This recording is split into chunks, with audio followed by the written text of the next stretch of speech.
Around the country and around the world, we've seen the rise of outdoor dining and other outdoor activities on city streets as the result of the COVID-19 pandemic over the past year.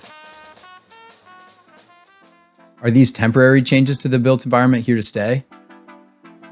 This is Scott Gann with the Bold Cities Project, covering innovations shaping our cities.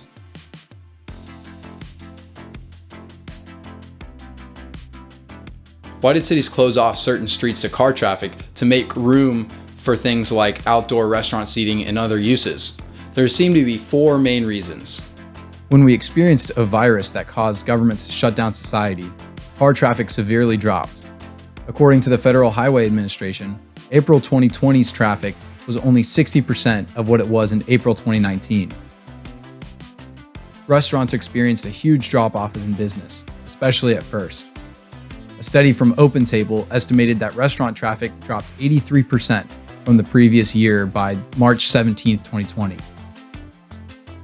Outdoor areas are relatively safer when it comes to COVID. The transmission of the virus is reduced when outdoors, according to public health officials.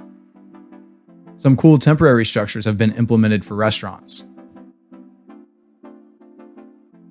Depending on how they're used, they could be a bit more risky than true open-air dining when it comes to COVID. These help protect diners from inclement weather, especially in colder cities during the winter. People wanted to be outside after being ordered to stay at home during the initial phases. Of course, there are plenty of benefits to being outdoors.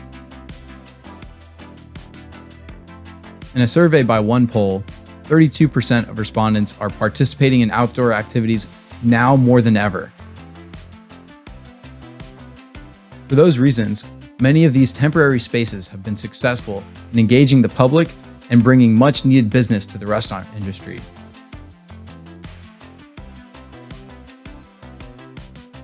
These types of open spaces also work well because they're relatively inexpensive to implement and avoid red tape that typically holds many public works projects up. This strategy is often referred to as tactical urbanism.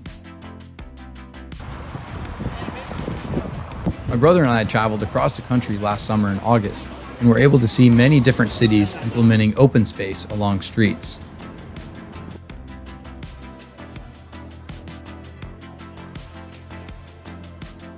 One cool example worth noting is Valencia Street in San Francisco, where I had dinner one evening with a friend.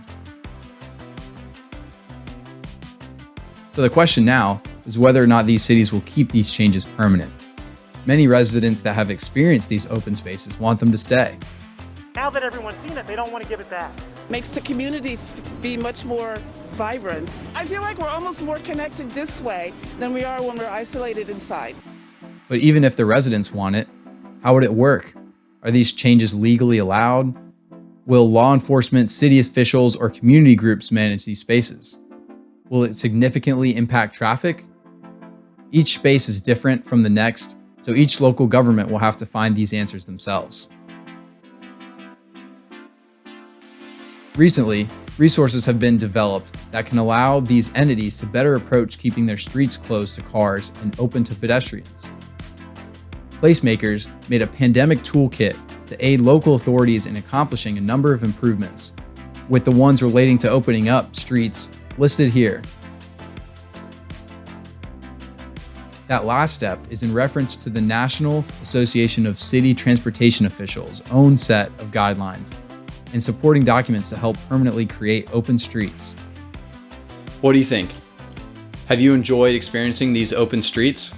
Do you think that making these changes permanent would be a worthwhile investment?